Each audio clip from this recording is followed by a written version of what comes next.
So mga paps, musta pala? Ngayong araw pala, mag-share lang ako ng konting kaalaman tungkol sa adjustment ng rack and pinion, okay? So simulan natin ito mga paps. Bakit ko nga pala ito i-share? Madalas kasi kapag ito napansin ko lang madalas kasi kapag halimbawa nasimot na lahat ng mga piyesa, suspension parts, tas meron pa rin lagutok.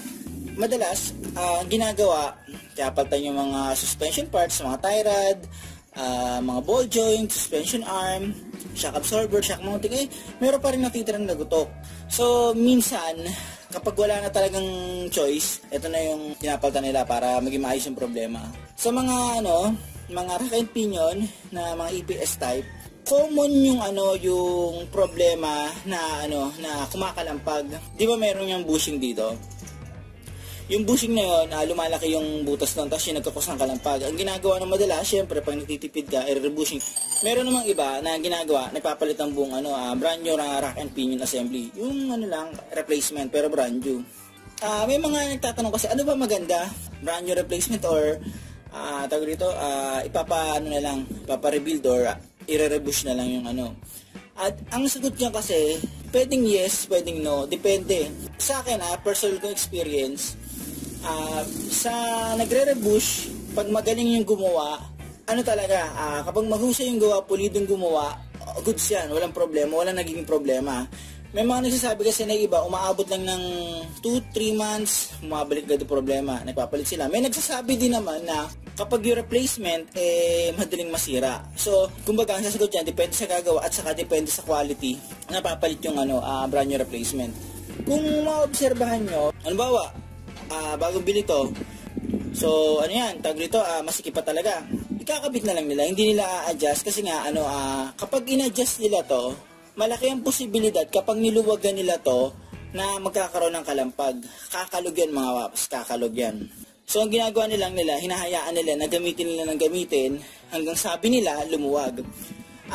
Ang diskarte ron mga paps ganito.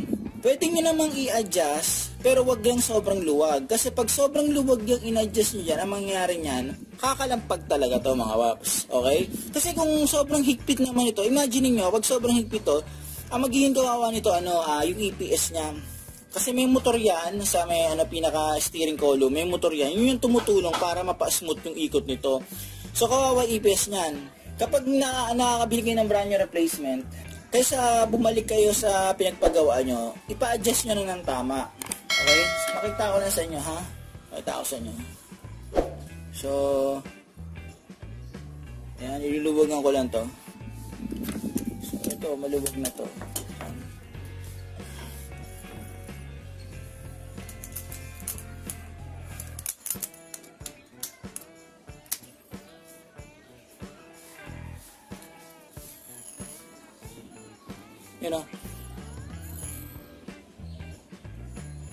Hindi ko lang kumakagip yung tunog, pero may maririnig kayo ng konting kalog. Kasi nga, ang nangyayari dyan, masyado maluwag yung settings nyo. So, ang gagawin ko ngayon, itatama ko na yung settings. Higpitan ko ulit ito. Yan.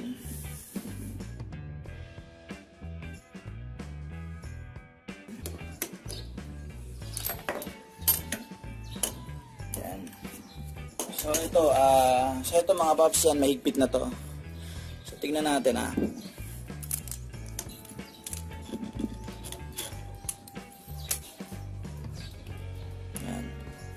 So, kung mapapansin nyo, masyadong mahigpit na talaga yung yung pinaka-steering clock niya, yung pagkaka-setup nito. Okay? So, gagawin nyo dito, papaluwagan nyo. Ito yung default settings ito, kasi ang hirap kasi ipakita dahil kasi yung marka ko, pula, pero may marka niya isa yan dito, yan. So, ang gagawin yung diskarte, ganito. Pag mag-a-adjust kayo nito, huwag niyong bibiglain kasi masyadong maluwag. May mga ibang marka yan dito, yan dyan. Kumbaga, gumawa na lang kayo ng pattern na paunti-unti. Kung sa inyo matatansya na, pwede naman yung adjustment, hindi naman sobrang luwag. Okay? So, dito, yan, try kong luwagan lang ng konti.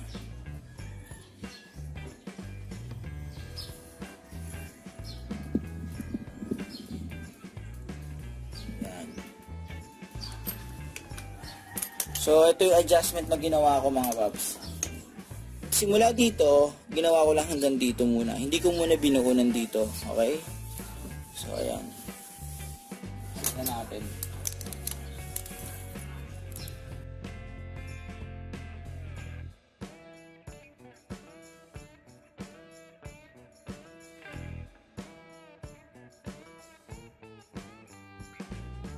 So, ito mga paps, parang nakukulangan pa ako. So, ang gagawin ko, i-adjust ko ulit, okay? So, ito, dito yan. Ang original yan dito dapat. So, uusod ko lang hanggang dito. Yan.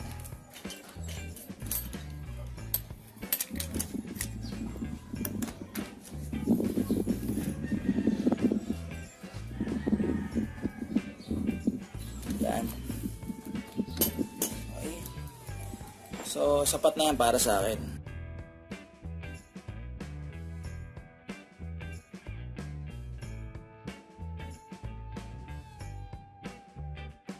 So, okay na yan.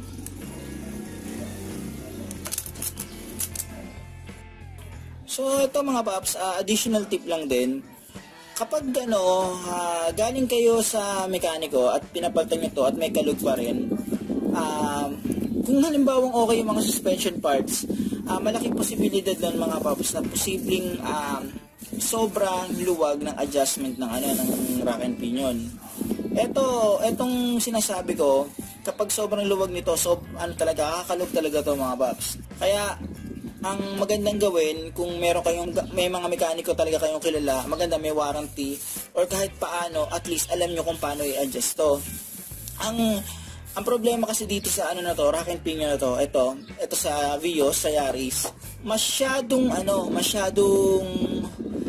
tago yung adjustment nito. Nakaharang yung rito, yung pinaka sway bar, yung stabilizer bar. Nakaharang yan dito nakaganyan yan, tapos, di ba ganyan, may nakaharang yan ditong bakal. So, ang option nyo lang talaga is tanggalin yung rack and pinion, itong pinaka-assembly, saka nyo i-adjust. Sa ibang sasakyan kasi, naka-expose yung ganito nila. Yan. Isa pa sa mga tip ko rito, kung mapapansin nyo, yung iba, sobrang luwag na nito, ang ginagawang diskarte to, tingin ko makaka-relate sa akin yung mga Vios na ex-taxi.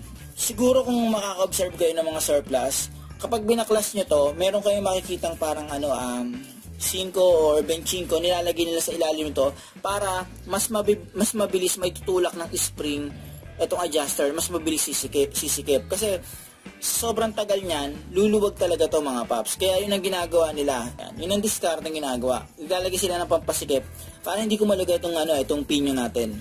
Oo nga pala mga paps, kung sakaling magpapalit kayo ng rack and pinion, papaalala ko ulit, kahit sabihin may mga marka yung tie rod nyo, ang gawin nyo pa rin, ipa-wheel alignment nyo para lang sigurado. So paano mga paps, huwag nyo nga palang kalimutan i-like at subscribe ang channel ko para makagawa pa ako ng mga gantong basic na video. Huwag nyo rin kalimutan i-hit ang notification bell para updated kayo sa video na ginagawa ko. Paano mga paps, maraming salamat sa inyo.